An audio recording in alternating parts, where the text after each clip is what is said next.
ആയിരത്തിയൊന്ന് രാവുകൾ തുടർന്ന് കേൾക്കാം. രാജകുമാരനും മത്സ്യകന്യകയും എന്ന കഥയുടെ തുടർച്ചയാണ്. മുൻപുള്ള ഭാഗങ്ങൾ കേൾക്കാത്തവർക്ക് ലിങ്ക് താഴെ കൊടുത്തിട്ടുണ്ട്. ആ വൃദ്ധനായ മനുഷ്യൻ പറഞ്ഞു, അവർ നിനക്ക് സ്നേഹപൂർവ്വം വെച്ച് നീട്ടുന്ന അപ്പം നീ സ്വീകരിച്ചിട്ട് അവൾ കാണാതെ താഴെ ഇടണം. എന്നിട്ട് കീശയിൽ ഒളിപ്പിച്ച അപ്പത്തിൽ നിന്ന് കുറച്ച് കഴിക്കണം. അവൾ തന്ന അപ്പം നീ കഴിച്ചു എന്ന് കരുതി ജലം കുടഞ്ഞ് നിന്നോട് ഒരു മൃഗമാകാൻ ആജ്ഞാപിക്കും. നിനക്ക് മാറ്റമില്ലെന്ന് കണ്ടാൽ അവൾ അമ്പരക്കും. പിന്നീട് ഒരു തമാശ കാണിച്ചതാണെന്ന് പറയും. അപ്പോൾ നീ നിന്റെ കയ്യിലിരിക്കുന്ന അപ്പം അവൾക്ക് വേണ്ടി വാങ്ങിയതാണെന്ന് പറഞ്ഞ് അതിൽ നിന്ന് കുറച്ച് സ്നേഹപൂർവ്വം കൊടുക്കണം. നിനക്ക് സംശയം തോന്നാതിരിക്കാൻ അവൾ അത് കഴിക്കും. കഴിച്ചു കഴിഞ്ഞ ഉടൻ സമയം കളയാതെ ഒരു കൈക്കുമ്പിളിൽ വെള്ളമെടുത്ത് അവളുടെ മേൽ തളിക്കുക. നീ ഒരു പെൺകുതിരയാകുക എന്ന് പറയണം. അവൾ അപ്പോൾ തന്നെ കുതിരയാകും. കുതിരയുമായി ഇങ്ങോട്ട് പോരണം. വൃദ്ധന് നന്ദി പറഞ്ഞ് രാജാവ് കൊട്ടാരത്തിലേക്ക് മടങ്ങി. തോട്ടത്തിൽ വെച്ച് ഭക്ഷണം കഴിക്കാമെന്ന് പറഞ്ഞത് അവർ അംഗീകരിച്ചു. വൃദ്ധൻ പറഞ്ഞതുപോലെ എല്ലാം നടന്നു. രാജ്ഞിക്ക് ശംസ് കൊടുത്ത അപ്പം കഴിച്ചപ്പോൾ തന്നെ അവർക്ക് അപകടം പിടികിട്ടി. ഉടൻ തന്നെ രാജാവ് സമയം കളയാതെ അവരുടെ മേൽ പൂന്തോട്ടത്തിൽ സ്ഥാപിച്ചിരുന്ന ജലസംഭരണിയിൽ നിന്ന് വെള്ളമെടുത്ത് തളിച്ചു.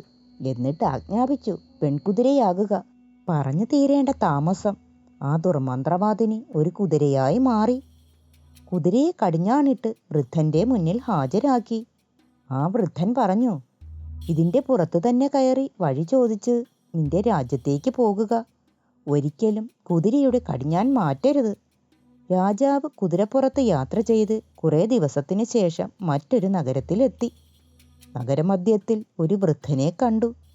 അദ്ദേഹത്തോട് വഴി ചോദിച്ചു നിൽക്കെ പടുവൃദ്ധയായ ഒരു സ്ത്രീ അവിടെ എത്തി. ഇതുപോലെയുള്ള ഒരു കുതിരയെ തൻ്റെ മകന് നഷ്ടമായെന്നും ഇത് തനിക്ക് തന്നാൽ മകൻ്റെ മനോരോഗം ഭേദമാകുമെന്നും അറിയിച്ചു. വിൽക്കാൻ ഉദ്ദേശമില്ലെന്ന് പറഞ്ഞിട്ടും ആ വൃദ്ധ വിടുന്ന മട്ടില്ല. വൃദ്ധനും അവർക്ക് കൂട്ടുനിന്നു. അവസാനം അവരുടെ കയ്യിൽ പണമൊന്നും കാണുകയില്ല എന്ന നിഗമനത്തിൽ 1000 സ്വർണ്ണനാണയം തന്നാൽ ഇതിനെ വിൽക്കാമെന്നേറ്റു. പറഞ്ഞു തീർന്നതും പിന്നിത്തുടങ്ങിയ കുപ്പായത്തിൽ നിന്ന് ഒരു കിഴിയെടുത്ത് ഷംസുവിൻ്റെ മടിയിലേക്കിട്ടു. താൻ തമാശ പറഞ്ഞതാണെന്ന് പറഞ്ഞ് ഷംസു രാജാവ് ഒഴിഞ്ഞു മാറാൻ നോക്കിയെങ്കിലും ആ വൃദ്ധ വിട്ടില്ല. ഗത്യന്തരമില്ലാതെ രാജാവ് വൃദ്ധയ്ക്ക് കുതിരയെ നൽകി.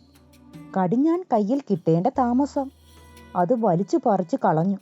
എന്നിട്ട് അടുത്ത് കണ്ട ജലത്തിൽ നിന്നും കുറച്ചെടുത്ത് കുതിരയുടെ മേൽ തളിച്ചിട്ട്, എൻ്റെ പ്രിയപ്പെട്ട മകളെ തിരിച്ചു വരൂ എന്ന് ഉറക്കെ പറഞ്ഞു. ഈ വാക്കുകൾ വൃദ്ധ ഉരുവിട്ടതും കുതിര അപ്രത്യക്ഷമായി. ദുർമന്ത്രവാദിനിയായ രാജ്ഞി പ്രത്യക്ഷപ്പെട്ടു. രാജ്ഞിയുടെ അമ്മയായിരുന്നു ആ വൃദ്ധവേഷത്തിൽ വന്നത്. അവരും മന്ത്രവാദിനിയായിരുന്നു. ആ വൃദ്ധ പ്രത്യേക ശബ്ദമുണ്ടാക്കിയപ്പോൾ ഭീമാകാരനായ ഭൂതം അവരുടെ മുന്നിൽ പ്രത്യക്ഷപ്പെട്ടു.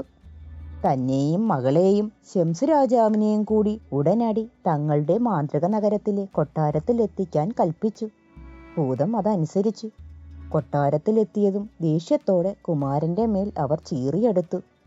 പിന്നീട് രാജാവിന് നേരെ കൈ ചൂണ്ടി മന്ത്രം ചൊല്ലി, നീ മനുഷ്യരൂപം മാറി ഒരു മൂങ്ങയായി മാറ് എന്ന് കൽപ്പിച്ചു.